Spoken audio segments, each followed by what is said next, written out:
popping. Peter Pepper picked a pecker, pickle, picker, pecker. Peter Pickle his pecker. Picker, pucker, pucker, fucker, motherfucker.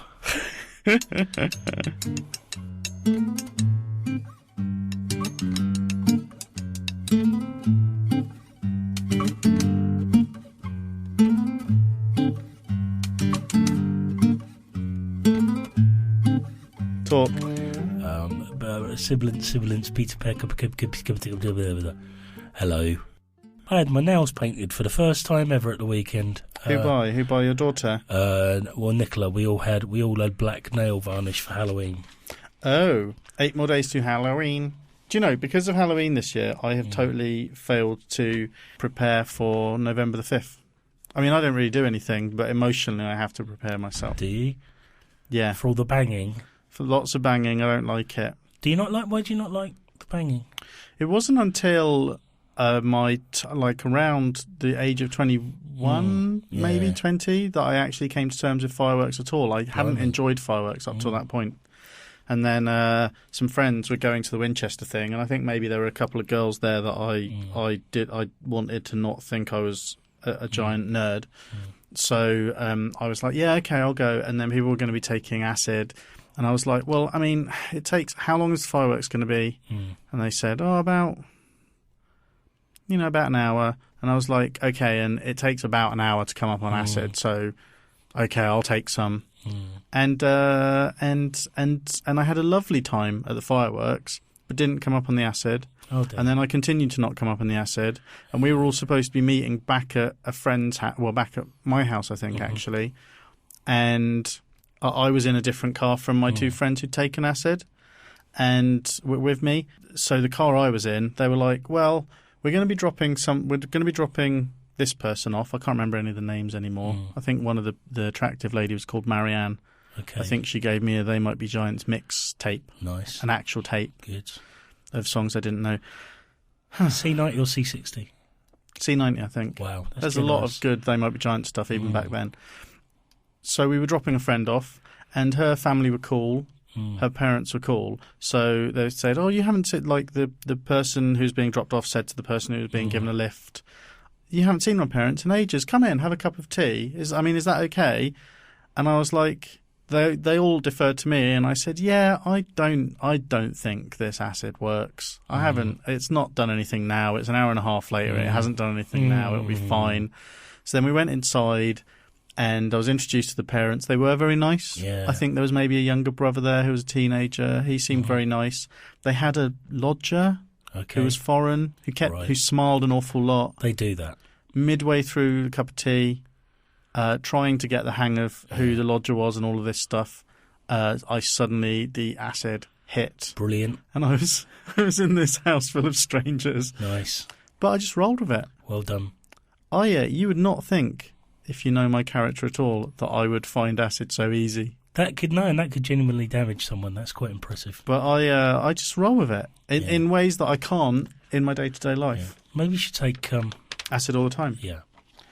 I also, my friends who I used to take it with a lot. Sorry, I've got notes.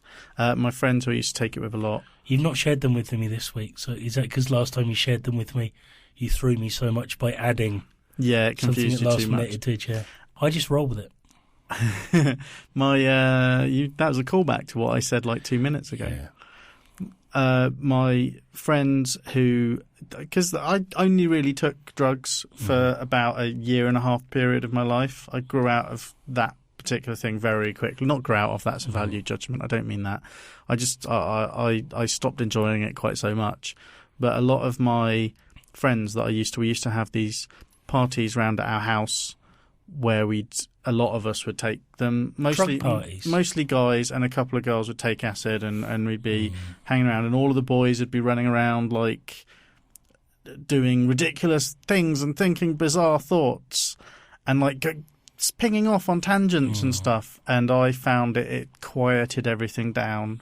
It was very nice, and I could actually keep a single thought in my head, which I can't really do most of the time. And this one particular party, I kept getting hungry, so I went downstairs. Everyone else was in one of the big bedrooms upstairs being ridiculous and crazy. And I went I went downstairs and started making myself some like single serving flavoured rice that I had, one of those things.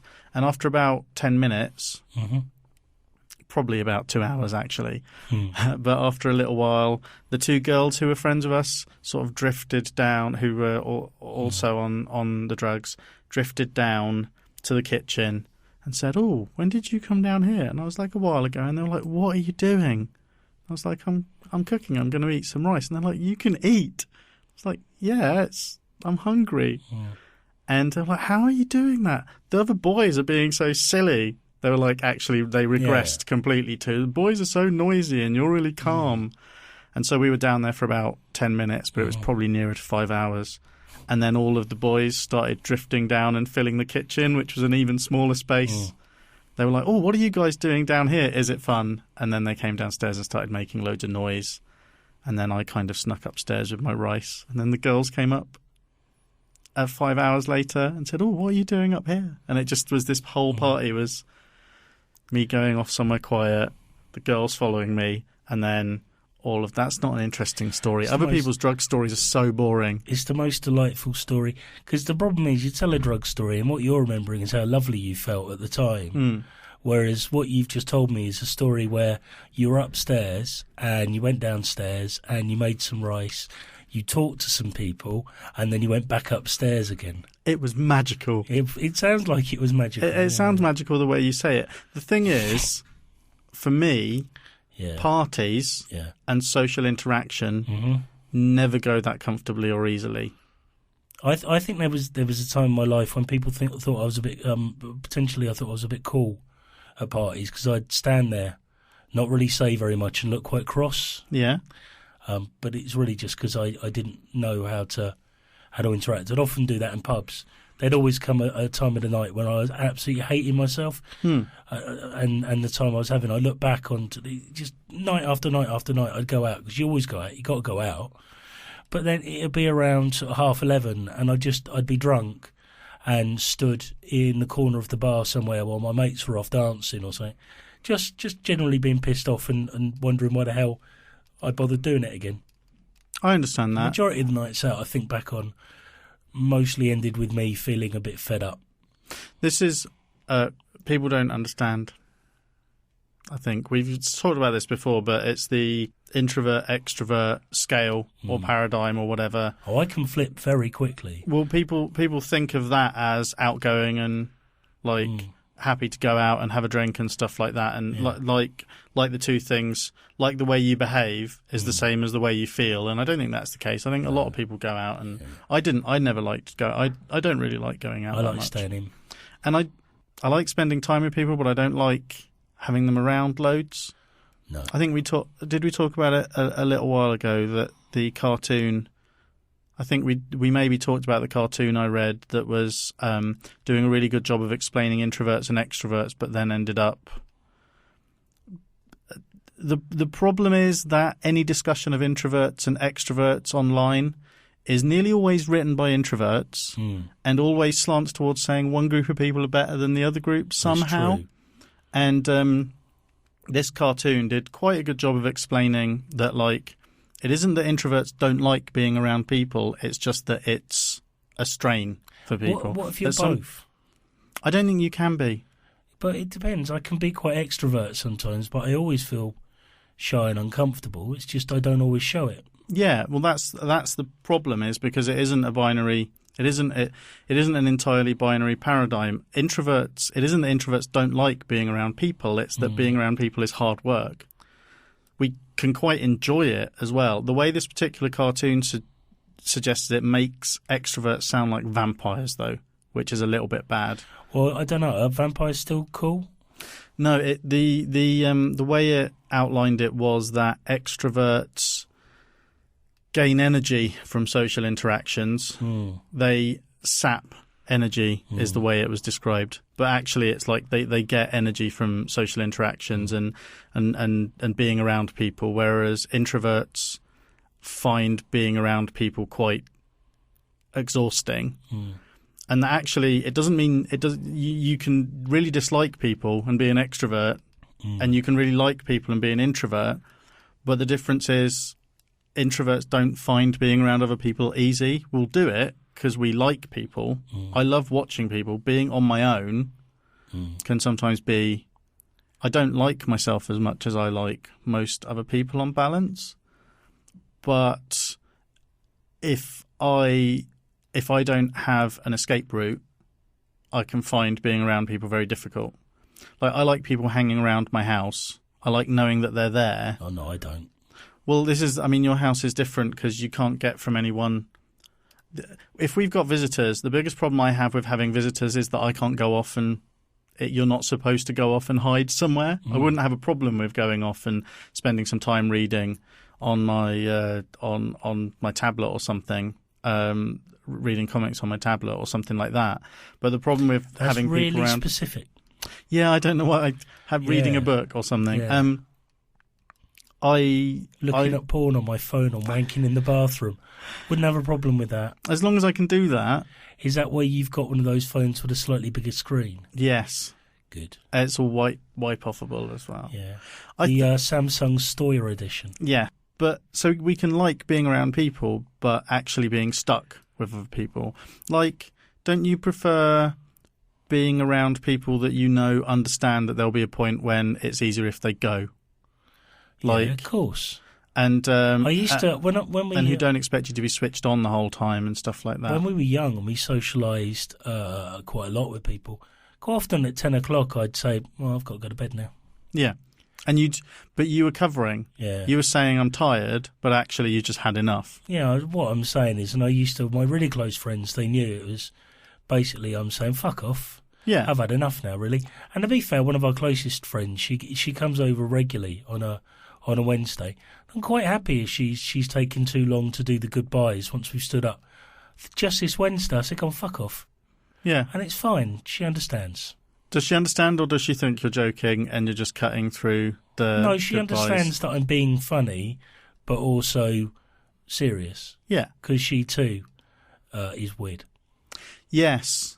Well, I mean, I've got a friend who I used to think it was pretty rude that they lived in a shared house and it was a bit of a party house. I think one of the two guys living there thought it'd be great to have people around all the time. Fuck that. And the other one was, this is why it's nice, but like, it's nice, but they would be quite happy to go into their bedroom and close the door. This is why I never moved into shared accommodation. I couldn't have handled it. I'd have got too cross. And also, you met the person you were going to marry when you were... No, not necessarily that, because we took a little while before we moved in together. It was an economic thing. I could have afforded to have lived in a shared house. But, okay. But I would have made an arse of myself, because there would have come an evening when I was in a bad mood, and I would have forced everyone to leave. Well, people won't let and everyone would have hated me. People won't let you... More than they already did. Not engage. That's the thing. That's why I hate enforced fun and stuff like that. We had a quiz last week New at work. Year. Fucking hate New Year. Yeah, and Fuck off, I don't want to have fun on New Year. Piss off. We've banged on about introversion and extroversion. Oh God, haven't you just? You're in charge. That's mean. Why would you say that? I've got a list of stuff. Oh. And I think you've got stuff you want to talk about as well. First things first, this is Two Grown Men. We talk about parenting, kind of loosely, and about... Normally, it seems to be becoming a podcast about male mental health. Oh. Not just yours, James. I know, but it's, it's on my mind a lot at the moment. Yeah, I know. And your libido. Oh, don't. Sorry, is that off the cards at the moment? No. We've got an episode called Retarded Ejaculation. I'm not going to be able to... But the thing is, my libido was never an issue. No. It was more the retarded ejaculation was an issue. I still have retarded ejaculation, worse than ever, because my prescription for antidepressants has been up recently. I've been off work now for just over a month. I had I don't know what you'd call it. I had a bit of a crash, to be honest with you. It wasn't a breakdown. It was more of a... Not exactly. Your car, rather than actually full-on breaking down, it lasted just long enough to get you to the garage, but now it's going to be in there for a few months. It's broken down. Yeah, okay. I think we probably could describe it as a breakdown. But yeah, my libido's gone a bit south as well, which is a bit bit depressing. Yeah. I thought I was having a good day today until I came out. I feel awful now I've come out. Out of the house? Yeah. But isn't that quite often the case? Your home is your comfort zone. Yeah. Everything else is unpredictable, and leaving a house is a frigging nightmare at the moment. It's horrible. I kind of feel that way, but not to the extent you do. I'm not having days for the last few days. I'm not having days where the depression is actually physically painful. Whereas the first 3 or 4 weeks, there was times when it actually physically hurt. I couldn't do anything that didn't just make me feel just wretched. It's been quite unpleasant. Yeah. It's why I've not been on quite a few of the other podcasts we do. I've had to sort of flake out a few times, haven't I? Yeah. Yeah, it's been tough. It's not been good. So anyway, this is Two Grown Men. You can listen to this episode and all other episodes and find all of the show notes for all of the episodes at 2grownmen.net. You can email us at 2gmpodcast@gmail.com. I think so. I get very confused. But there's links to that on the website, 2grownmen.net. So we are available to listen and subscribe to at iTunes and any other podcatcher of choice. We're available for parties and bar mitzvahs if you want to have a really sort of morose vibe. Yeah. So rate and review us at, if you like what you hear or don't like what you hear, rate and review us at your podcatcher of choice, or on, what is it, Expedia or something for the bar mitzvahs thing? That's holidays, isn't it? What is the is it Yelp? I don't know. I think it's Yelp that we get reviews, that we encourage reviews for the performance stuff. Okay. We need to sort out the performance stuff because we haven't got the account sorted. We need to get some advertising and cards. Write a letter to the stage. Do you think we should start? Maybe we should just ask around the parents we know who are friends of our kids first. Talk about the first birthdays and stuff like that first. We should do this at kids' parties, dressed up as scary clowns. There isn't another sort of clown. Doing the exact same podcast, but just dressed as clowns. I think it'd go down a storm. Yeah, I've been really depressed recently. That's my experience of clowns all the time. You can also listen to us on SoundCloud and now YouTube as well. YouTube, YouTube. Which is all about SEO, search engine optimization, for those who don't know web speak. Also, if you're on YouTube, you can see Victor Wanyama's 40-yard wonder strike against Hull from the weekend as well, which is quite spectacular. Yes, I don't know what that is. He volleyed the ball. The goalkeeper was forced to clear. He volleyed the ball from the 40-yard line and scored. Is this a football thing? That's exciting. Sounds exciting. The way you said it, it sounds exciting. I don't really understand the significance of it, but it's like when you watch... so it's from the halfway line. He scored from the halfway line. It's not going to help. Just telling me more words isn't going to help. It's like watching... It's very unusual. It's like watching Takeshi's Castle without Craig Charles describing it. You can tell that something exciting is happening because of the tone, the voice of the person. Something happens maybe like once or twice a season, but across all of the leagues. And all of the teams and everything. Yeah, it's very rare. Is that just the British League, though? Do like 2 or 3 somethings happen if you start taking into account? There are tens of thousands of leagues across the world. I can't be held accountable for all of them.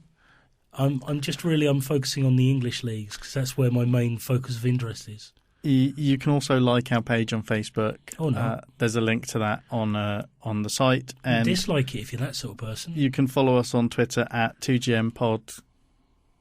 Podcast, you think?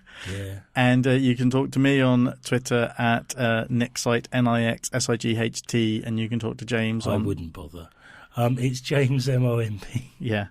Couple of things. First thing, when I walked back to the office, I walked back into the office into a conversation about Ebola. I was asked, because everyone Which looks...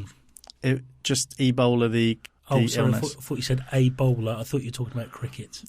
Everyone looks to me as something of a medical expert. Okay. So I walked in and people asked me which I thought was more dangerous Ebola or AIDS or cancer. It was a really awkwardly phrased question. What do they mean by dangerous? Like which is worse? Which is more? Yeah. Which is more of a threat? And I said, well, Well, they can all be horrible, painful ways to die. I don't advise any of them. Yeah. But I think I set their mind at ease because I said, well, Ebola is a very Hollywoody condition in that it's very visual and sounds really disgusting. But actually, there are lots of people in Africa who have it, and in poorer countries who don't have the help, the medical help that we have, the medical health systems. Very limited. No, it's quite easy, right? Ebola kills 75% of people who get Ebola die. Yeah, and there is no mass production of cures at the moment.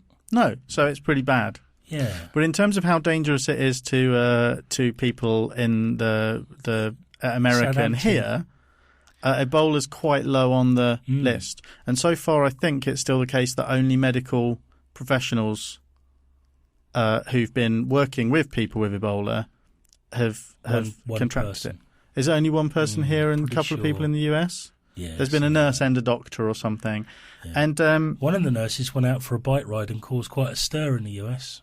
It's how dare she? It's like women used to go out when they were on their periods. Fuck it, I still can't believe they do that. We don't mean that. If this is the first time you're listening, James is a rampant feminist. When it comes down to it, we don't really believe women should hide away in a shed with no windows or anything when they're on their periods. I thought it was really good of the Daily Mail to bring to everyone's attention that the "This is what a feminist looks like" T-shirts that people have been sporting recently is made in a sweatshop in the Far East somewhere. That's about right. Yeah, that's not good, is it? It certainly wasn't a way for them just to bash two left-wing politicians. Ideology's difficult, though. No, it's good. The world's really intricate. The Daily Mail have got a really good record spanning back decades on being on the right side of conversations. But so the main problem with Ebola, the main lack of understanding is apparently people don't really understand how difficult it is to transmit. Apparently you can only catch it if you lick someone with Ebola. You have to lick them. And the only reason it's starting to spread a little bit into here in America, and also the reason it spread like wildfire I believe wildfire is also a problem in other countries as well. We don't have so much of a problem with that. In Africa is because for the longest time people thought the way you cure Ebola was by licking people. So I think your colleagues have been asking the wrong people. I understand it. The reason that people catch it is because it's through fluids, and Ebola produces a shitload of fluid.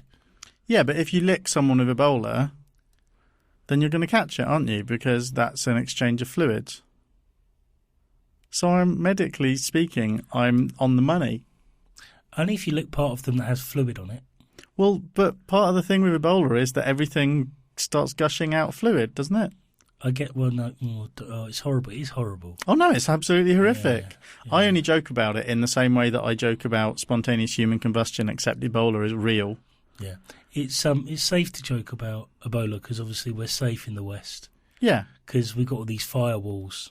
Yeah. Yeah. And wildfire walls. We're going to basically what's going to happen is we're going to set fire to the Mediterranean. I think that will happen eventually anyway, as we become increasingly stretched for resources and people leave Africa as it gets hotter and drier and harder to work the land, and emigration northwards gets to a tipping point. I think they're just going to set fire to the Mediterranean. Knowing what Greeks are like, they'll probably do it themselves. Yeah. We're a fiery bunch. Well, I'm thinking your Spanish, your Italians and your Greeks are going to be the ones, given that they've got better access to the Mediterranean than, say, me. I should state that my irreverence towards Ebola is more about the horrified tones with which the tabloids and media talk about it than it is about the genuine human cost, which is terrible. Yeah. No, of course it is. People dying when they don't have to is kind of terrible in a circle of life sort of a way. It's not good. Kuna Matata. So Ebola licking, I can mark that off. Soft play. That was the big thing. We were going to talk about soft play. Amy had taken Noah to soft play before. I have never been. Okay. Soft play sounds a bit perverse to me. Well, it's new to us, isn't it? There was no soft play when we were kids. I never went to a soft play indoor play centre. No, if you'd heard about it 15 years ago, you'd assume it was somewhere that Tory backbenchers went to get their kicks. Apparently, it started in Australia. Really? Really, apparently so. But don't they, entertain their kids with deadly animals and stuff? Yeah, they used to throw snakes and spiders into the soft play area. Go on, run, you little bastard. Also, when the children got bitten and bits of them swelled up, then it added to the whole ambience of everything bouncing off everything else. Get stuck as well. That'd be funny. So it's Australian. It's a relatively recent thing here, isn't it? I believe so, yeah. We went to one down near Ocean Village, which is a place in Southampton that has seen better days. Completely ignoring my advice. No, we are going to go to the one that you have been encouraging us to go to, but with you. Because you said, I asked James on the phone yesterday if he and his lovely family were available. They weren't, to go to soft play with us. And then I asked James where good soft play places were. And you specifically said that there's one out in Chandler's Ford, and that Scarlett would really enjoy showing Noah around that one. Well, she can't go in the baby bit. I don't know why I said that. Well, yeah, I mean, if she's supervising a baby, she could. I'm allowed in the baby bit. I don't know if 4-year-olds are allowed to do that, though. I don't know now. I think it's okay as long as the parent's with them. I don't think it matters. Didn't seem to stop any of the kids at this place. I know, it doesn't in any of them. So Noah had a lovely time, and it was lovely. Good. It was loud. It was quite scary for us. Yes. Because there's lots of screaming. Yeah. There were a few little boys who kept coming into the baby section. There's always... And not really being very careful. There's always one or two boys that do that. And it's every soft play in the world. Is that right, yeah? Are you annoyed that I've said that? No, I've said that? No, not at all. I just couldn't think of how to segue to my bit. Oh, sorry. As well as that, no, I think you're probably absolutely right, because it's just kids run amok. And the other thing the other piece of behaviour that I thought was really bad, and we struggled with a little bit, was Noah was playing with these big, in the baby section, he was playing with this big soft, spongy coin. They've got these coins. Yeah. I wasn't angry, I was just concentrating and got confused. And this little girl came over, just stood in the middle. The three of us were kind of around him. Not around him, the three of us were in a little circle. She came and stood in the middle of us, picked up the coin out of Noah's hand and collected it with a couple of others. And Amy said, well, can he play with that one? The little girl just ignored her, went off with the coins into the other kids section. And it was like, that's a little bit weird. One of our constant frustrations, and it gets easier as they get older, because obviously Scarlett can fend for herself and does all right. But those early experiences where you're very haggard, because now for us soft play is like a couple of hours off. Yeah, because you sit there and she runs off and she entertains herself, and she makes friends. It's brilliant. But early on, it's that sort of defensiveness of, well, this is a little baby, and you get quite wound up with other parents who don't seem to be supervising their children very appropriately. Well, I mean, yeah, I can definitely see what you're... one thing I wanted to mention that's quite interesting is the boys were running around and just kind of aimless and running around screaming. They were clearly playing some sort of game, but there were little packs of girls that seemed to be going full-on Lord of the Flies and were more scary than the boys. They were in their little groups playing very rough games with each other, and they were the ones who were getting physical with each other and stuff, which was interesting. But yeah, I can definitely see the upside to being able to go and switch off for a little while. But there's I noticed an almost willful ignorance that I don't know if I'm capable of. And I might be at some point, but the thing I've identified before, I've talked about Outnumbered before, the TV show, and the dad in that, and how focused he is on the teenagers, the teenage boys' school life, because he's convinced, because he was bullied at school, he's convinced that the older the older boy is going through the same thing because he's distant and he's not really talking to him. And it turns out that actually the older boy might be more of a bully. He's actually much more confident than his dad was. And I have to constantly watch that same, even though Noah's only a baby, I know I'm going to have to constantly watch that same thing. Because even at his age now, I was watching him interacting with the only other, there were a couple of toddlers there, and noticing stuff that was making me neurotic about the job we're doing so far. And so I think if I was somewhere like that, yeah, on the one hand it'd be nice to switch off for a bit, but I think I'd always kind of have an eye on him. Whereas there's one little girl, I'll call her Emily because it's her name, and her mum's never going to listen to this anyway. The parents of some of the girls were sat right next to us. I always find it interesting because I find it weird when you get a group of grown-ups, especially ones who have kids, who don't respond emotionally at all to seeing cute babies in front of them. They're just completely like... dead to the world. Dead to it. They were all checking their phones the whole time. And Emily's mum... Emily was causing a bit of a ruckus upstairs on the thing. And her mum was just kind of ignoring it. At one point, one of the other girls stacked it, and the first reaction of the parents was to laugh. It was quite funny.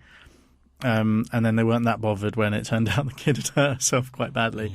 But Emily's sister came over and said to her mum, "Emily's crying." And the mum asked a couple of questions, but they were along the lines of, "Whoa, what's wrong with her?" sort of thing, not really that bothered. And I noticed, because we'd clocked Emily before, so I recognised her. From where the mums and we were sitting, there's this long passageway through all of this spongy stuff going on. And Emily actually was halfway along it, quite a bit in the distance, but halfway along it, causing a bit of a blockage, because she was stood there. This is a little while after her mum had been told she was crying. She was just kind of stood there with her arms crossed, looking really, really sad in the middle of this passageway in full view of her mum. And the other kids, she was creating a little bit of a bottleneck. And she'd stand there for for a couple of minutes, and then that wouldn't quite work. So she'd come a little bit closer, all the time in her mum's eye line. And actually, the more I think about it, she was being incredibly manipulative, so I don't really blame her mum for not doing anything. I was going to say, it sounds very familiar to a 4-year-old I know. Oh, this girl was like 8 or 9 or something. Wow. She was getting closer, and I think something had really upset her. So she was getting closer and closer until she was actually sat fully. She was about 5 foot away from us, and we were about 5 foot away from them. There wasn't much distance between them. And she just sat there until one of the staff came over and was talking to her. And then the staff member, and the mum was really, I was just looking backwards and forwards because I was in the middle. It was like tennis. I was looking backwards and forwards, and the mum got to the point where she'd been paying attention to her phone before, but she was really paying attention to her phone now. Wow. She really didn't want to make eye contact with a kid, which at the time I saw as really willfully obnoxious, but actually it's probably just a coping mechanism if the kid's a handful. Well, yeah, but maybe you have to track back as to how they've got to how they got that way, yeah. Eventually the staff member brought Emily over, and the mum, like butter wouldn't melt in her mouth, looked up and went, oh, what's wrong, darling? Has something happened? And then Emily and the staff lady explained a little bit. I didn't hear exactly what they were saying. And the mum said, "Oh, but you're not actually, you haven't like damaged anything. It's just your feelings that hurt, is it?" And was really dismissive. Brilliant. I was like, brilliant. I understand how you can't really. You try not to judge, except you can't help it. And we will be very impatient with Noah at points in his childhood, I'm sure. But that just seemed really cold. I think the thing is, I think both you and I accept that the world is full of people who have a different approach to parenting. And you and I probably have a different approach when it comes down to it. You'll very rarely put up that closely with other people's approaches in parenting as you are when you're at soft play. So obviously you're sat with parents watching this sort of weird tableau playing out in front of you where kids essentially sort of try and kill each other and sort of, you know, we went to the one we went to on Friday. It was boys that were acting out Lord of the Flies rather than a big group of girls. But it puts you right up against, you know, you've got the have a go dads who I'm very jealous of, who take their shoes and socks off. Sorry, just take their shoes off, and they're running around in the soft play the whole time. You have to keep your socks on. And I look at them and I think I ain't got the fucking energy for that, had you? And then you go to the other end of the scale where you've basically got the people who have their heads buried in an iPad and don't look up from the minute they get there till the minute they start shouting for their child to come down because it's time to go home. So, and everywhere in between, which is probably where I sit. To be honest with it, it's a very strange place to observe human behaviour. It's odd, and it's. I feel bad for the staff there because they take a lot of responsibility, but when a child is acting up within sight of its parents, I think the parents are still supposed to take some responsibility for them. I've never actually seen someone from a soft player intervene. Yeah, it happened a couple of times. We had to see it a couple of times. I've never seen it. And the boys who were acting up in the toddler space, I think their parents were sat right next to the toddler space and not doing anything. But it's one of those difficult things. It's like, as a parent of a toddler, if we were at a party and I knew all of the parents and kids, I wouldn't have the slightest problem with saying, well, you're supposed to be over there, or admonishing or like checking the behaviour of other children if they were getting out of control, because they are running around very little children. It gets very hard. But like with strangers, you just can't really do it. It gets very difficult, especially when you've got a very young one that's, you know, just learning to walk. They're very vulnerable. It's very difficult not to turn around to other parents and go, what the fuck are you doing? Yeah. Supervise your fucking child. It's not a lot. Just you're sat right next to the baby area. Yeah. Just make sure your children don't come that close to you. It's not difficult. It sounds like you don't really want them near you anyway. At the very least, make a show of talking to them. You know what I mean? Emily's mum said after while the staff member was still there, she said, well, you've still got another half hour though. Which I thought was really... It's like, well, at the point that the kid isn't enjoying playing anymore, the thing I'm quite conscious of... It's really difficult, actually. Scarlett wasn't that engaged on Friday, so she ended up coming and sitting with us quite a lot. And you sort of think to yourself, God, we've paid this, however much money it is, for the privilege of sitting in a different room together. Is very... But, I mean, at the same time...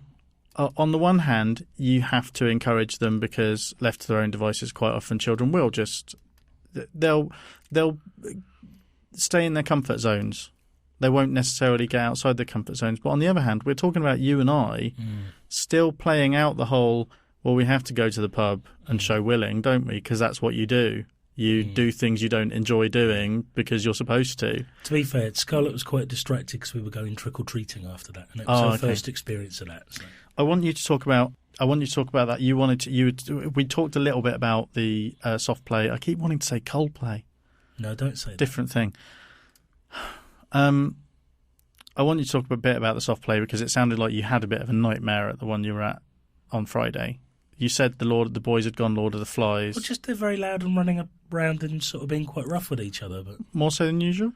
No, I mean, very, very, very much typically soft play. Yeah, I mean, it's always, and you know, one of the things as well is you get to see a child after a certain point. You get to see them fending for themselves, right up and personal. And actually, there comes a certain pride when you see your child pushing the sort of the rough boy out of the way that almost knocks them over.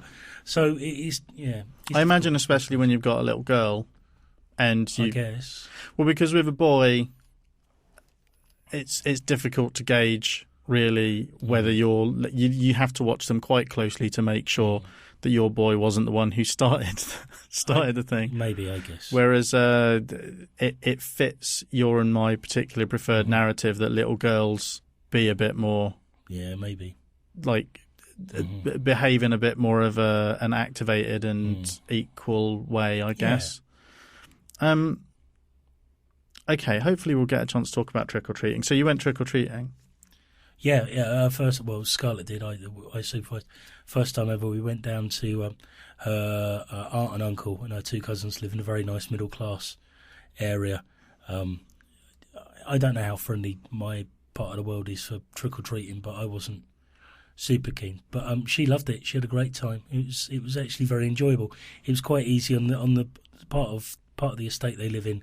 It's quite easy to tell who is and isn't into Halloween. Which variation is usually pumpkins or decorations. I think the decorations outside is a sign, isn't it now? It's like keys at a party. And it was lovely. It was really cute. I mean, she was youngest by about 3 or 4 years. And it was wonderful watching her sort of catching up with the other kids. And she had this really lovely sort of black cat onesie on, and she had her face decorated like a cat. So she was very cute. She got extra sweets quite often for being the cutest of the lot. Aww. She looked cute. I saw pictures. Yeah, and it was all really good fun. But one of the dads... There's always someone who wants to make things awkward, isn't there? And one of the dads, for some reason, that come with us, started trying to get them to knock on doors that weren't visibly for Halloweening. I don't know. And this older lady came to the door at one point, and she was visibly very cross. Yeah. And a couple of the older kids were genuinely terrifying looking. There was one kid, he's 12. Near enough as tall as you, and he had a scary, like a killer clown thing on. She was furious that her door had been knocked on. She slammed the door, and then this guy started loudly saying what a grumpy moo she was, and making a bit of a scene and trying to talk in a way that I think he thought she'd hear him. Yeah, and I was thinking to myself, well, unless you know her life story, you've no idea why she found that so offensive. A couple of the kids look genuinely terrifying. She might be quite lonely and afraid on a light night tonight. How do you get to the point where you're so entitled that you think everyone that lives near you should give sweets to your kids because they've knocked on your door on Halloween? It's like you've got to respect people's boundaries. And I don't understand why when you go on these things, there always seems to manage to be someone who can't think about anyone else's lived experience other than their own. Yeah, and complete lack of empathy, but it's more... It's not just empathy; it's entitlement, isn't it? But it immediately transferred it to the kids, who immediately thought that lady had been rotten, including my own kid, because it was like part of the whole group thing. Yeah, what's wrong with her? She was a meanie. No, she's not. She just might be lonely and afraid. Well, or maybe like the guy that you're talking about. Yeah. She might be old enough to remember that this is all a very recent thing that we've got from America and that she doesn't really believe in or care about. And just before that, actually, there was a guy that says we don't support Halloween. Possibly religious reasons, who knows. But again, loudly, what does he mean we don't support it? Well, that's why kids turn into mobs and don't like... that's... What was really disappointing is it had been a lovely experience and the kids were kind of going up to the houses that were decorated on their own, and for some reason it got to a point where he decided he was going to take over and we were going to knock on every door we went past, and I didn't. And obviously me being me, I'm not going to be the person who says anything, but actually what was comforting was my wife said had it been earlier on in the session she would have just taken Scarlett and we'd have gone straight home, because it was... Is he weird. Related? He may or may not be a neighbour of... Oh, well, okay, he won't listen. He sounds like a dick. Yeah, no, he's a massive dick. But it's nice because you had a moment with Nicola where you maybe hadn't been able to communicate or relay to each other that you were on the same page about that, but actually you really were. No, she was just cross-eyed. So it was generally a lovely experience, sort of soured by someone who has the empathy of a stone.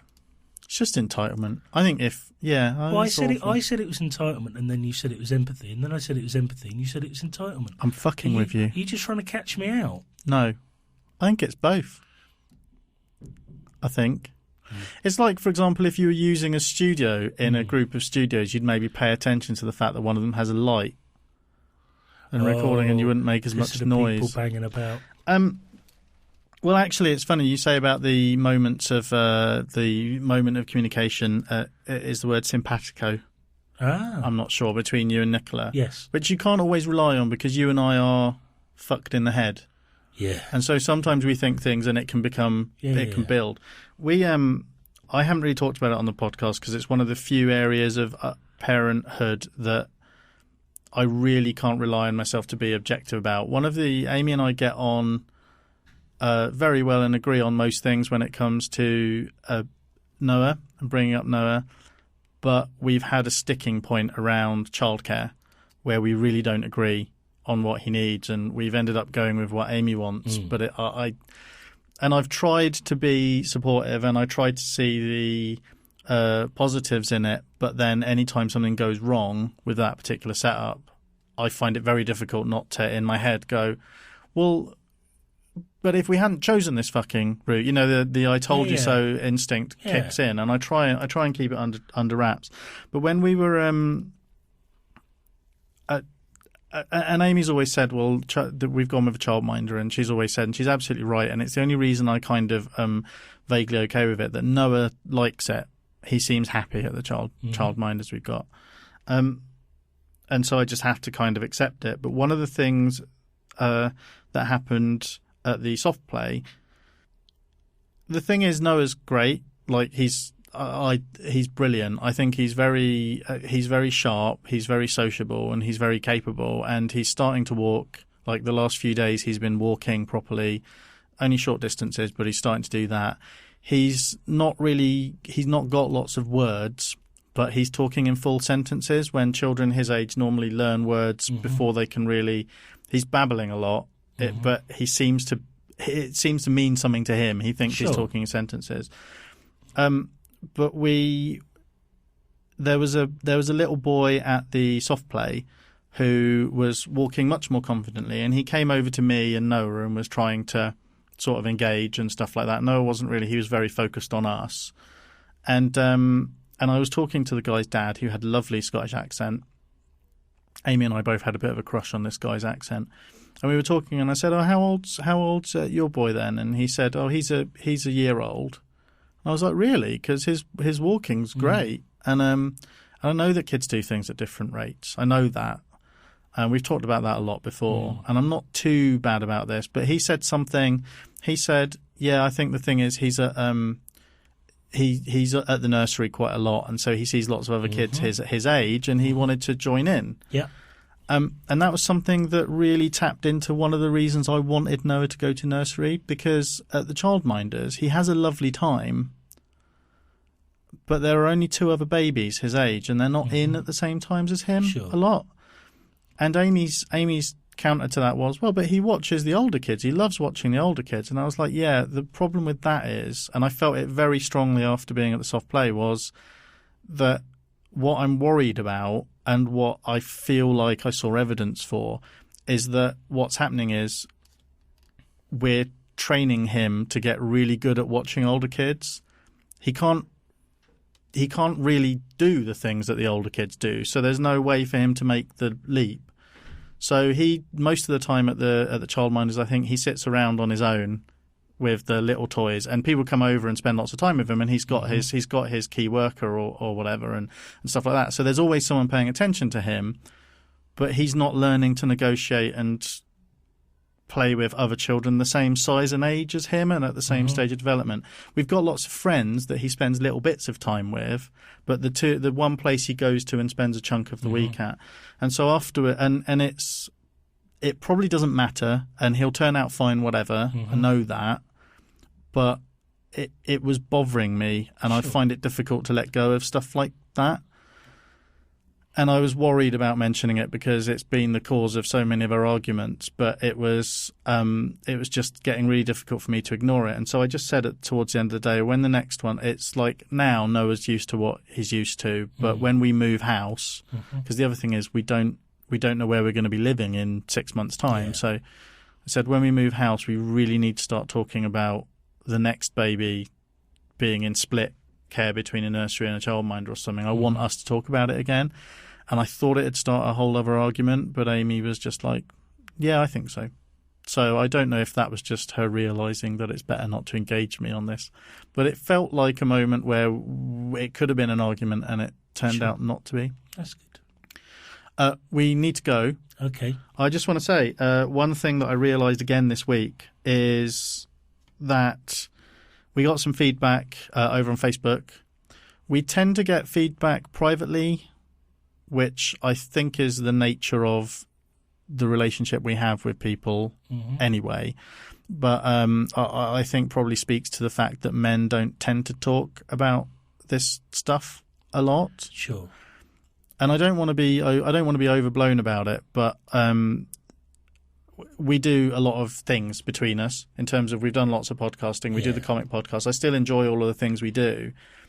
But it just occurred to me over the last few days that of all of the different things we do, we've not got a huge audience, but this show's the one where I think that we're doing something that's completely different from anything else. Okay. Because when you get men talking about grown-up things, I think normally they're a bit more well-adjusted than us. Well, not well-adjusted, but a bit more cocky about it or something. I don't really know. I don't really know how to put what I'm saying, but I'm glad that although we don't get an awful lot of feedback and we don't have an awful lot of listeners, everybody who has talked to us so far has said that we talk about stuff that has bothered them, but they don't have anyone that they can't really talk to anyone about, and stuff like that. I wouldn't go as far as say we help, but it does make me kind of proud of this a little bit in a way that I'm not as proud of the other stuff we do. I'm proud of nothing I do. Well, you should be proud of this, James. You're the voice of people's inner monster. Oh, God. You are like the people who talk about the black dog coming to visit. Do you know when we got a black Labrador, right? I debated for a long time, because we've got a chocolate and a black Labrador. I debated my wife for a long time whether it was a good idea getting a metaphor for depression living in the house. And she kind of looked at me and said, we've already got one. I want to say something. Yeah. I want to say congratulations to my brother-in-law and his wife Verity, who gave birth to a little baby boy, Dexter George Edwards, last night. New nephew. And we're all very proud and very excited. You like babies? I like babies and I like my family very much. Yeah. On Nicola's side. And on that bombshell, I've had a lovely time, James. I've had a time. Oh, goodbye, listener. Bye.